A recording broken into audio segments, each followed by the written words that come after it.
Il-President ta' Malta George Vella akkumpanjat mis-Sinjura Vella qed jagħmel żjara uffiċjali fl-Istati Uniti u l-Kanada.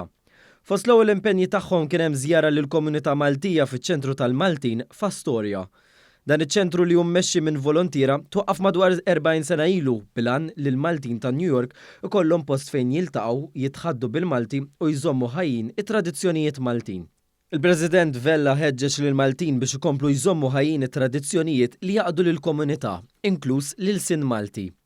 Intant, il-President Vella se jkun wieħed mill-kelliema ewlenin f'dibattitu miftuħ organizzat mill-Presidenza Svizzera tal-Kunsill tas-Sigurtà tan-Nazzjonijiet Uniti fuq il-protezzjoni tan-nies f'konflitti armati. Huwa kellu wkoll laqgħa bilaterali ma' Miguel Ángel Moratinos, Sottosegretarju Ġenerali tan-Nazzjonijiet Uniti u rappreżentant għolja għall-Alleanza taċ-Ċiviltajiet tan-Nazzjonijiet Uniti. Il-laqgħa saret fil-Kwartieri Ġenerali tan-Nazzjonijiet Uniti f'New York. Iż-żewġ partijiet iddiskutew is-sitwazzjoni ġeopolitika madwar id-dinja u t-theddid li din qed toħloq għall-multilateriżmu. Waqt żjara fi Ground Zero, il-President ta' Malta poġġa kuruna tal-fjuri man 9/11 Memorial b'tifkira tal-vittmi tal-attakki terroristiċi tal-11 ta' Settembru tal-2001 u tal-attakk bil-bombi fuq il-World Trade Center fl-1993.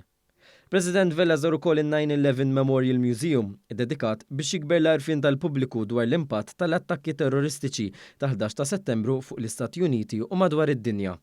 Fi New York il-President u Sinjura Vella jinsabu akkumpanjati mill-Ministru Byron Camilleri, mill-Ambaxxatur ta' Malta l-Istati Uniti Godfrey Schwireb u mir-Rappreżentant Permanenti ta' Malta għan-Nazzjonijiet Uniti Vanessa Fraser.